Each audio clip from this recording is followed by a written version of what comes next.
Assalamualaikum warahmatullahi wabarakatuh. Yang terhormat Bapak dosen pengampu, Bapak Dr. Sudi Prayitno MSI, dan teman-teman sekalian.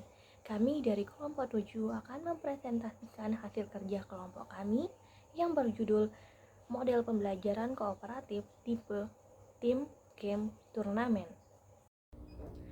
Baik, di sini saya akan memperkenalkan anggota kelompok saya. Yang pertama, Baik Husnul Khotimah sebagai pemateri ketiga, Anggi Fataniar sebagai pemateri pertama, dan saya sendiri Rizky Dwi Aprianda sebagai pemateri kedua. Kepada Anggi Fataniar, saya persilahkan. Saya di sini akan menjelaskan mengenai pengertian model pembelajaran TGT. Teams Games Turnamen atau TGT adalah salah satu pembelajaran kooperatif yang menempatkan peserta didik dalam kelompok-kelompok belajar yang beranggotakan 5-6 orang peserta didik yang memiliki kemampuan, jenis kelamin, dan suku atau ras yang berbeda.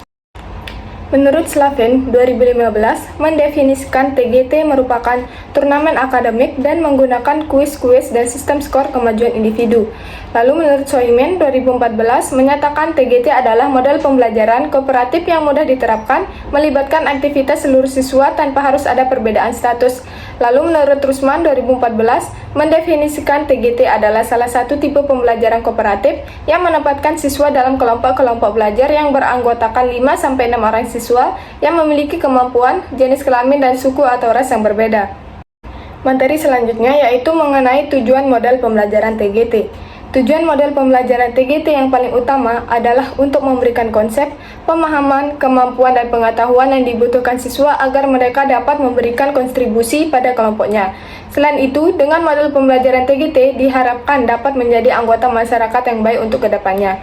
Tujuan lain dari model pembelajaran TGT adalah untuk melatih siswa agar punya rasa tanggung jawab, meningkatkan rasa percaya diri, menghargai pendapat siswa lain, menumbuhkan kerjasama, dan mampu saling tolong-menolong. Melatih siswa untuk dapat berpikir kritis dalam permasalahan materi pelajaran atau tugas-tugas yang diberi guru, dan mengasah keterampilan komunikasi siswa. Baik, selanjutnya materi bagian sintaks atau langkah-langkah model pembelajaran tim game turnamen. Yang pertama itu adalah penyajian kelas. Penyajian kelas itu merupakan saat dimana guru itu mempresentasikan atau memberikan materi kepada peserta didiknya. Yang kedua adalah pembentukan kelompok. Peserta didik dikelompokkan menjadi kelompok kecil atau heterogen. Dengan kata lain, kelompok yang terdiri dari 4-5 peserta didik dengan latar belakang yang berbeda-beda, mulai dari ras, etnis, suku, jenis kelamin, dan sebagainya. Setelah terbentuknya kelompok, guru itu memberikan lembar kerja siswa kepada peserta didiknya.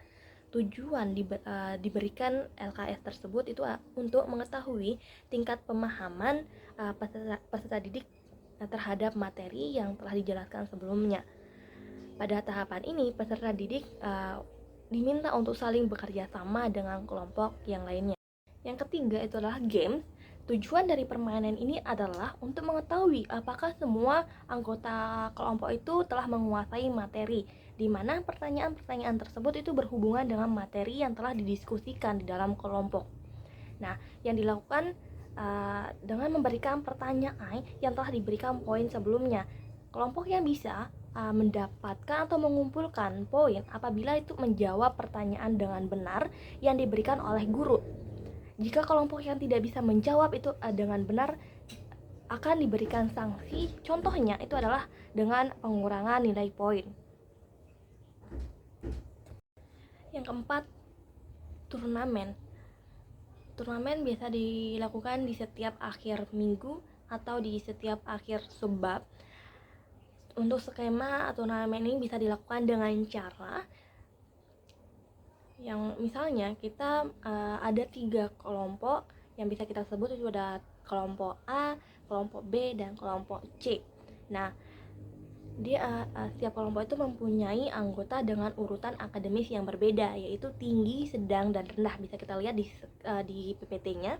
Nah, urutan akademis yang berbeda tersebut digunakan untuk pengelompokan dari meja turnamen. Maksud dari urutan akademis tersebut itu adalah tingkat kepintaran seseorang di dalam kelompok tersebut. Nah, pengelompokan di sini itu dimaksud dengan menentukan kesulitan dari pertanyaan-pertanyaan yang diberikan pada saat turnamen berlangsung.